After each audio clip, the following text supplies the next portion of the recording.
Hello and welcome back to Latveria Library, where I talk about all my favorite comic book stories, characters, and lore. Today, I thought I would do something a little different and recommend a few stories I absolutely love.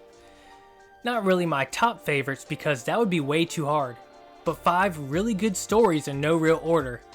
Everything from mainstream runs to indie. Some you may have heard of, and some maybe not. Either way, I hope you enjoy the video. And also don't forget to like, subscribe, and turn on notifications if you do. It helps more than you know. And now, without further ado, let's get into the video. The first comic on this list is one the majority of you have probably heard of, and that's BPRD. This spin-off to Mike Mignola's incredible Hellboy series is a must-read for any fan of his world. It expands upon the lore and characters as they deal with the loss of their beloved leader and the sense of home he had brought to all of them. They wonder if they are even a family anymore, especially Abe Sapien, who the series focuses on the most. Honestly, in a lot of ways, this series is arguably better than the main story, and I would say at least read up until Plague of Frogs. After this story, I was hooked.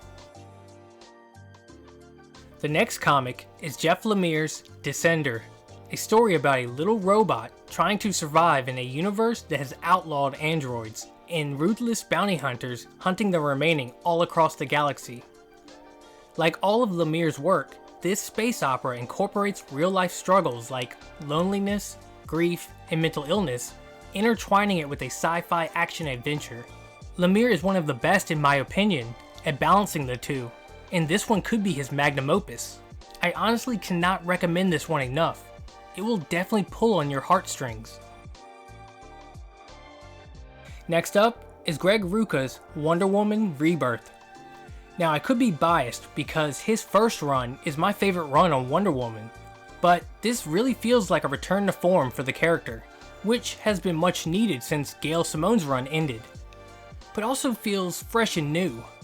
Without spoiling anything, the first arc flip-flops between her first year being a hero and present day, where Themyscira has gone missing, along with her lasso of truth. To find both, she must team up with an old enemy and seek out the truth of her origins.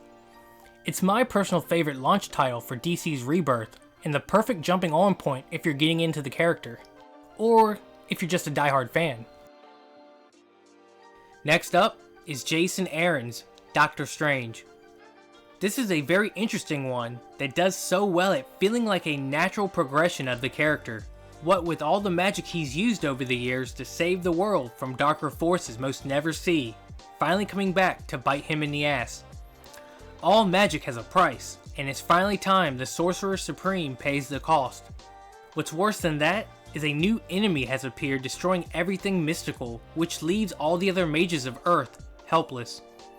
Strange then finds himself having to travel the globe hunting for the last remnants of magic to fight back. What's really cool about this is we see how important magic is in the grand scheme of things, and how the Doctor has taken that for granted. This run is weird, different, and will have you on the edge of your seat. And finally, I've saved the best for last. This one is always the one I recommend when asked about getting into comics, or from comic readers looking for a new story. And that's Rick Remender's Black Science. There is so much I want to say about this story, but I will try to keep it short, and maybe later I'll make a full video on it. Okay, so the story is about a former member of an anarchist order of scientists that creates a machine called the Pillar, which can travel through different dimensions.